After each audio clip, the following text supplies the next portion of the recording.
Whether you're found guilty, them find you guilty, yes or no, you are a pathological liar. Based on the police report and what you tell me. What you told me, you said the little girl, the mother, reported to the police. I know that the police reporter said. You said the mother is a Trini. And the little girl sleep over your house. And you went to wake her up. And you touch her upon her shoulder and said, get up, time for school. You told me that your stepdaughter was already up playing with her iPad on the bed. You told me that your wife had to download the footage them that you had to show that you are innocent and take it to the court, and that is how you got bail. You told me that they didn't even put a bangle on you. They never put no monitor on you, no bracelet, excuse me. Because the judge said, why is it that the mother is saying one thing and the child is saying something else? You said the child said. So what you tell me now? You said the child said to the court or in her report that she never said you touch her upon her breast. And the mother said so. You're very dangerous, brother, if what this police report is saying is what happened. Good morning, good afternoon, good evening. Welcome back to Carib 21. And in today's video, I'm going to be talking about CMR. So CMR from the Carter family YouTube channel, they are one of the most talked about Jamaican YouTube family vlog in the space.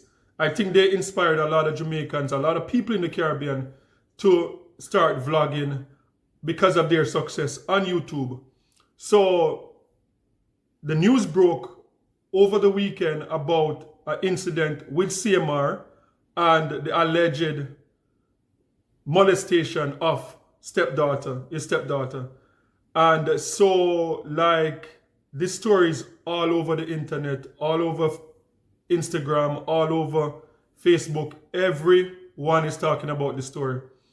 And when it just broke, because I talk about whatever is happening in the Caribbean diaspora, those are things that I cover. When the story came out, I spoke to my wife and I'm like, I don't think I want to cover this because it's a bit of a dark story. And I tried to go light. I tried to cover like fun type of, not entertainment, but just fun things that are happening in the Caribbean, positive, uplifting things that are happening in the Caribbean and in the Caribbean diaspora. So because of that, I wanted to stay away from it. And also, to me, it's almost, I feel like hundreds of people that are doing videos online and the approach, people are approaching it from like an entertainment type of perspective. And to me, this is very dark. So I wanted to stay away from it. But after this thing has just been on my mind all week, I decided that, with some prayer in terms of the direction, how should I approach this video?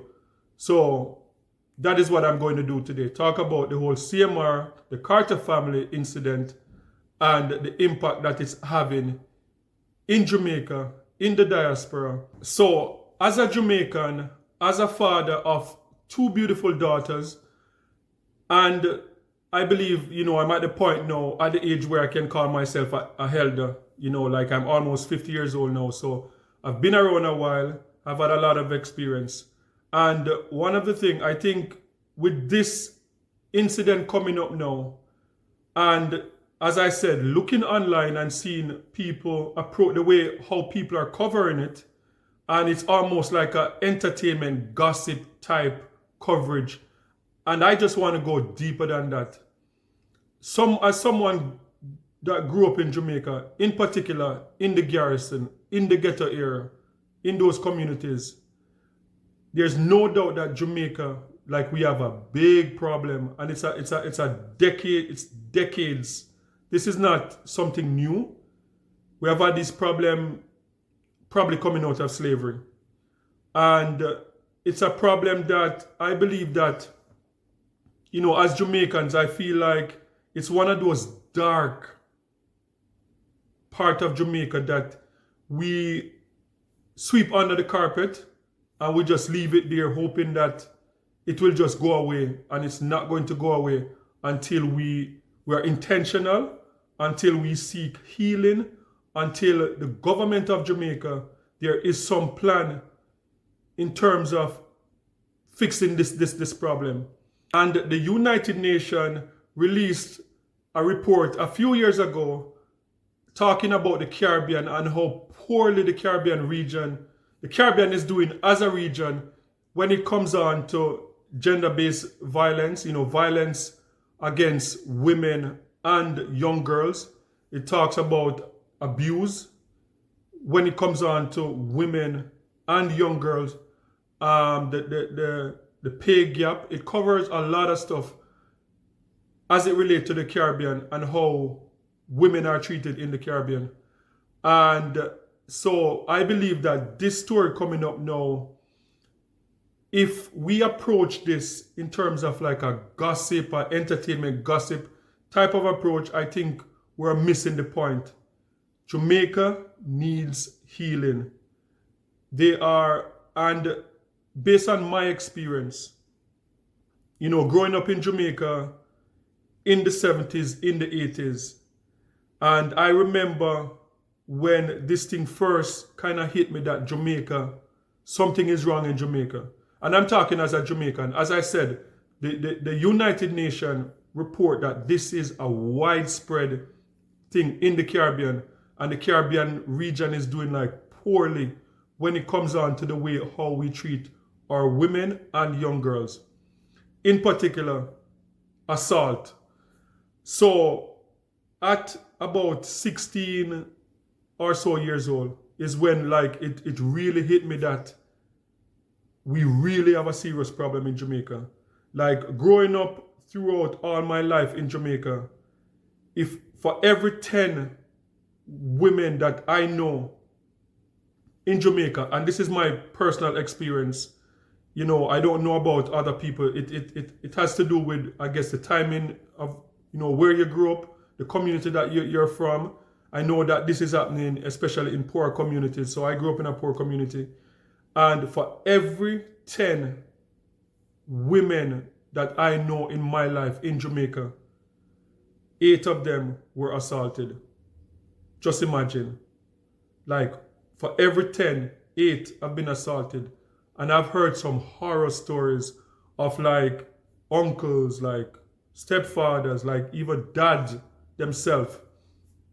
And for me, like even as a father, as I said, of 2 girls, like I am very paranoid. Like, and even with a son also, because a lot of people are not really talking about what happened to boys, because it's a bit different. Because of the stigma, boys don't really come out and disclose if they have been assaulted in that way. So as a parent of 3, like I'm very paranoid. Like my kids come to me all the time and ask about sleepover and stuff like that. And I'm like, we don't do sleepover. Like if your friends want a sleepover or whatever, we don't do it. If mommy and daddy is not there, there's no sleepover happening. And I believe, you know, like, if this story comes out and the way I see it unfolding on social media, on YouTube, all the spaces, as I said, as a gossip, like he say, she say, like what if, you know, some people blaming Chrissy, some people blaming CMR, some people saying what if their daughter is lying, and all of that nonsense. If we just look at it and we approach it like this and we do content about it and we don't sit down seriously, challenge our government in terms of fixing the problem, then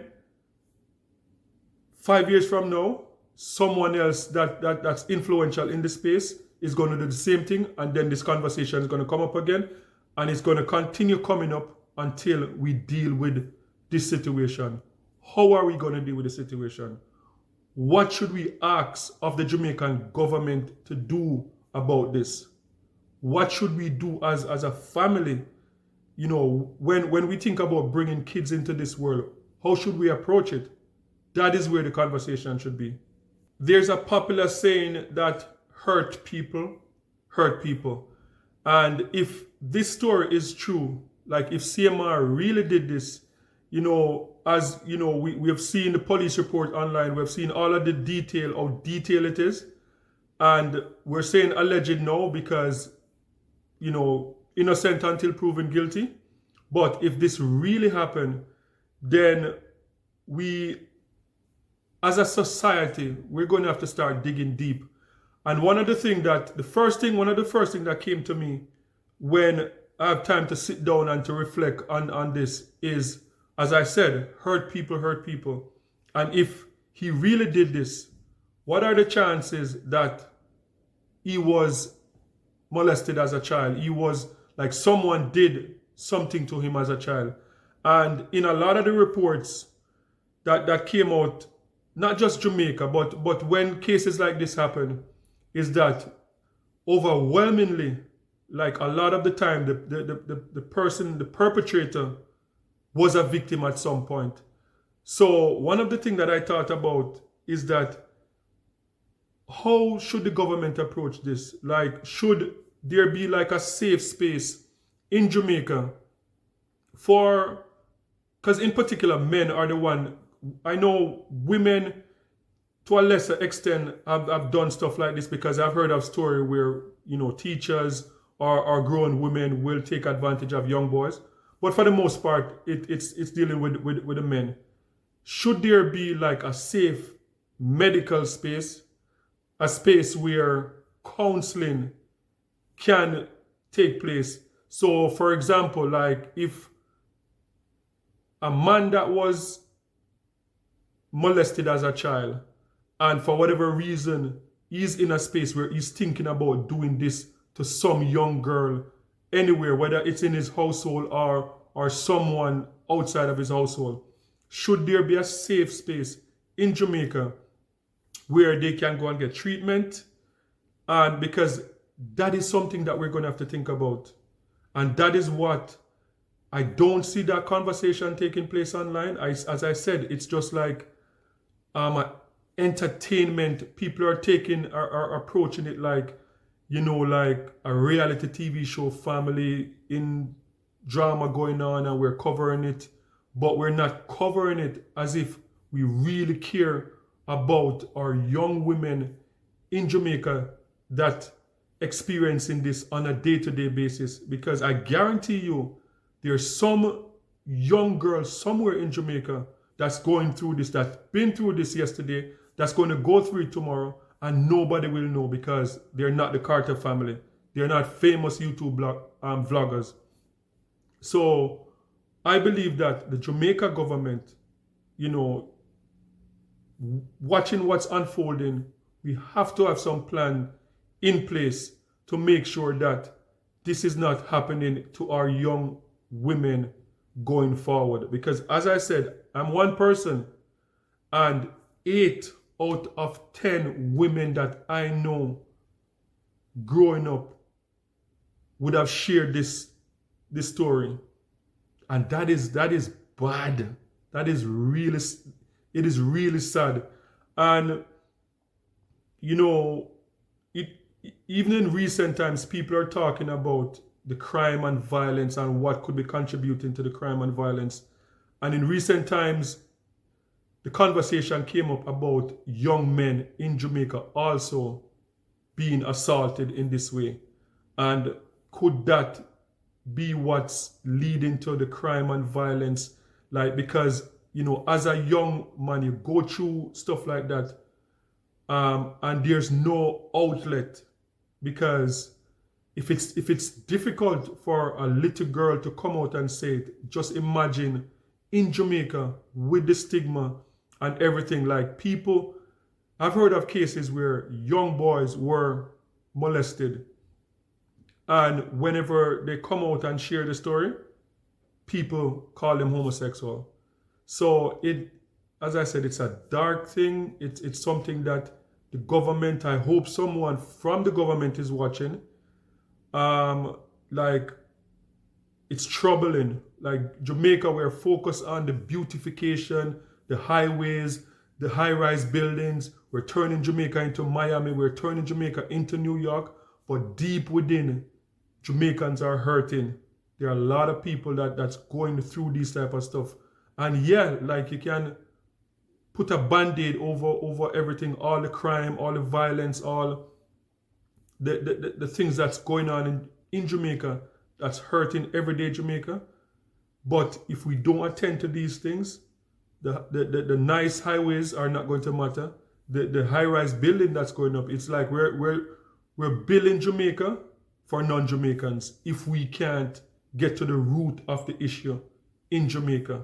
So guys, just sound off in the comment section. Let me know what you think about this. Do you think the government need to step up and because as I said, hurt people. And the science is out there. The numbers are out there. A child, a young man or woman that was assaulted as a child, there is a great possibility that they might turn around and hurt someone else the same way. So, as I said, sound off. Let me know in the comment section, what do you think the government can do in Jamaica to prevent things like this from happening? And this is a conversation for another day, but I believe like this is one of the reasons why, like, for me as a man, I was never comfortable with a stepfather. I was never comfortable having kids, breaking up the family, and sending the woman out there to find another man to provide for them. Because most of the stories heard, it's with stepfathers and the separation of family, and the father is not there to protect. So these are just some of the things that we have to think about moving forward as a Caribbean society. So guys, sound off in the comment section. Let me know, what do you think the government can do to rectify, it will never be 100%, but just to bring down the numbers, because the Caribbean, I think, is the number one or number 2 region in the world where they believe, the UN, the United Nations believe that the numbers that are coming out of the Caribbean, that we are one of the worst regions in the world when it comes down to our women and young girls. Sound off. Let me know what you think. And don't forget to like, share, and subscribe for more amazing content. And remember, peace. I'm out.